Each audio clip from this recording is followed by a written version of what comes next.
Hey everyone, welcome back.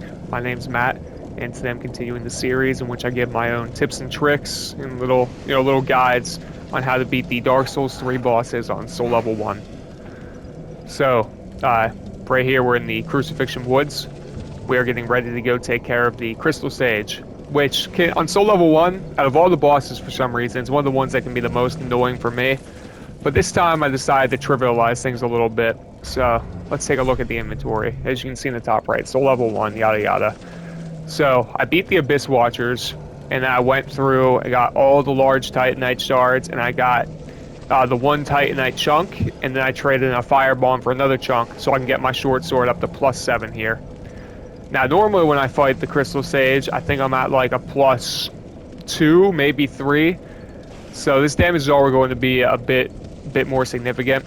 What I'm going to do here to trivialize it even further is I'm going to take off all the armor. I've got the Flynn ring on, so damage 269 per attack.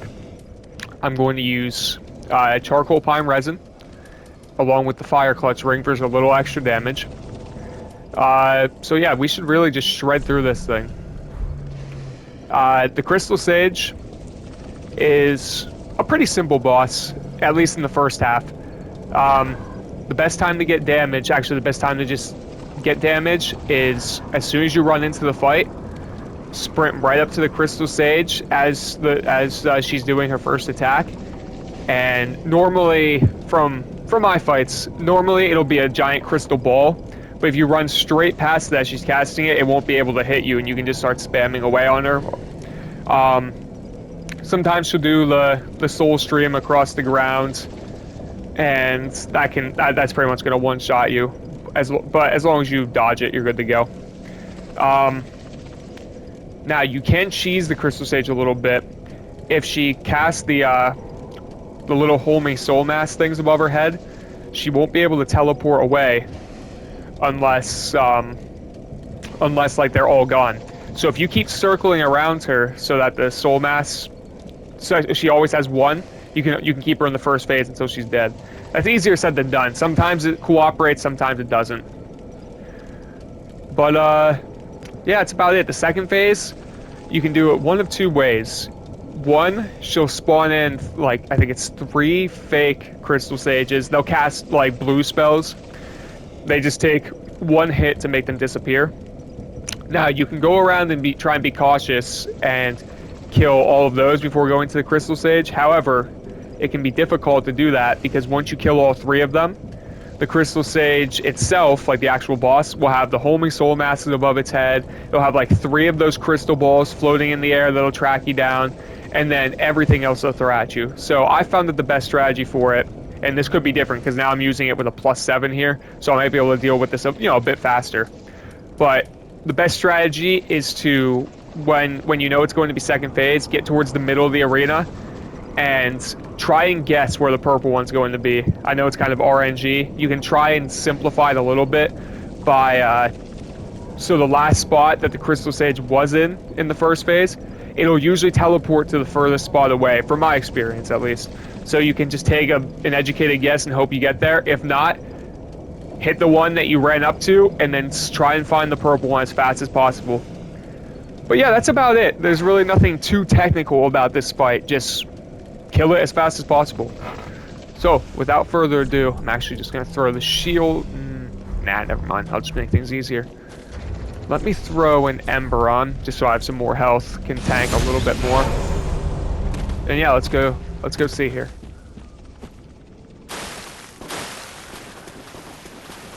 Now, I know we're talking about Crystal Sage here, but just for some things coming up. I'm pretty sure after this boss, I'm going right to the Dancer, because I'm going to do, I'm going to save like the Deacons of the Deep, and the, and Volnir, and the old Demon King until I have a +10.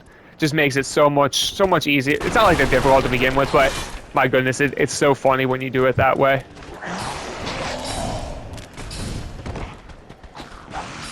Alright, these guys can be a pain in the ass. Alright, we have pretty much avoided it. Okay, so here's the one thing that's different when you do this fight. The first time you come in, there's no fog gate, and the boss doesn't start right away. So you can take a few steps in, you can get buffed up, and then go fight. Every other time, though, there's going to be a fog gate, and as soon as you enter it, the crystal stage is going to appear, so you have less time to buff. Anyway, let's see how this goes.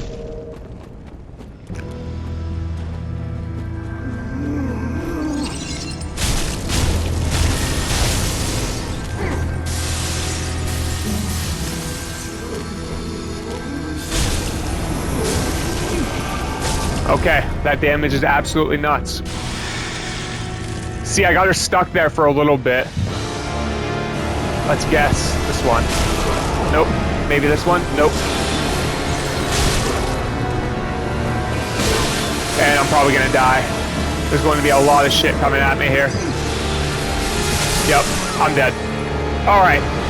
So as you can see, it can, especially on soul level 1, and even on like regular level characters, it can be pretty annoying when you run in there and you just get obliterated like that. Now, on a lot more leveled up character, like say you put a lot of endurance, a lot of points into endurance, you can spam a bit more in that first phase and get some more health off. But with this, just a matter of pretty much trial and error, oops, wrong way. Hoping that you're able to guess the right purple one. Because the magic will absolutely obliterate you, as you saw there. It's all good though, I never expected to beat every boss during these like little tutorials first try. And this way it's a little more realistic to show it like this. Alright, so here's what I was talking about. You get less time.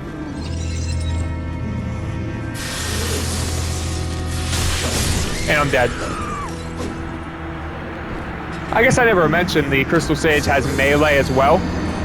So always be on the lookout for that. Technically you can parry the Crystal Sage, but I've never tried it, never felt a need to.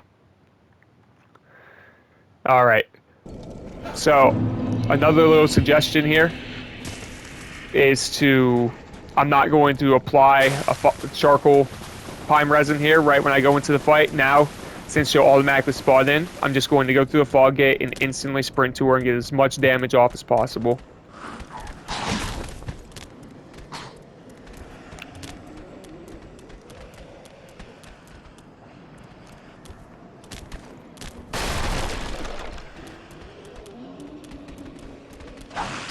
Like every boss that you're trying to do soul level 1, just don't get frustrated after you die a few times. I mean, I'm guilty of it. I always get frustrated, but... Yep, so I'm going to sprint right up to her. Just sprint right past that ball, that one as well, and spam the hell out of her. Good. Okay, now I'll put... Oh, what the hell? Okay. All right. Oh, give me 1 second. That was really odd. I don't know why I lost connection to the server there.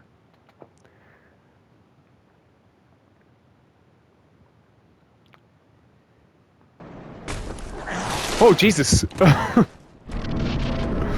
Oh, okay. All right, we're right back at it.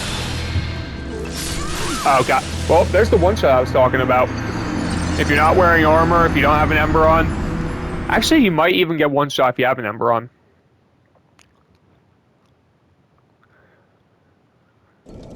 I still think it's funny with this boss. Even, I went and got the +7 upgrade to be ready to go. And, yeah, sometimes it doesn't even matter how much damage you can deal. If you can't actually get to the boss to damage it, you're going to be in for a bad time.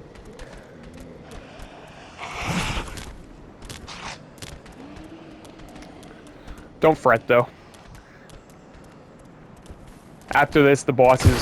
I mean, I guess Dancer can be pretty tough if you haven't done it before. But we'll get to that when we get there.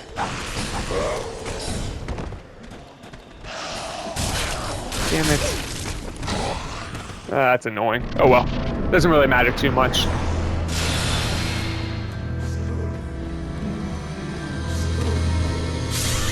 Oh my god, wow.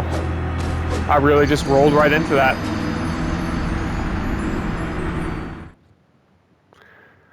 That is the one thing that I like with these guides, I guess if you want to call it guides, these personal tips and tricks, it's not like I'm not just showing you one fight where I happen to be successful and just saying exactly what I did. So, you know, I'm setting some unreasonable expectations for when another person wants to try it.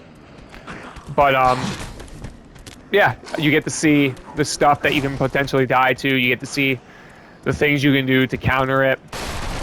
Now, I know right now I'm not really showing a great example of this, but...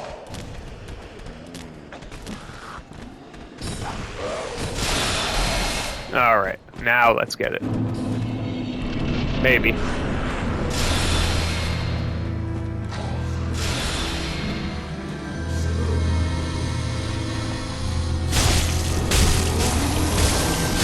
Oh, no way. Oh, I'm still alive. Okay, we're good. Okay, now let's not get disconnected from the server this time. There we go. Bang. Okay. Wow, that's actually a lot of damage. Okay, let's guess over here again. Yes, I guessed right. And that's it. Alright.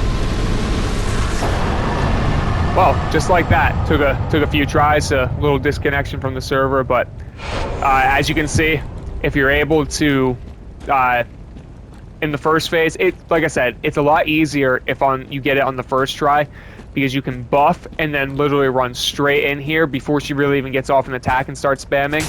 And then when it gets to her second phase, it's all just a matter of if you guess correctly on which spot she spawns in, you can literally just decimate her and hit her before she has an attack go off. But alright everyone, that's going to do it for this boss guide. Boss tips, boss tricks, whatever you want to call it. Yeah, I think the next boss up is going to be the dancer. So I will catch you all then. Later.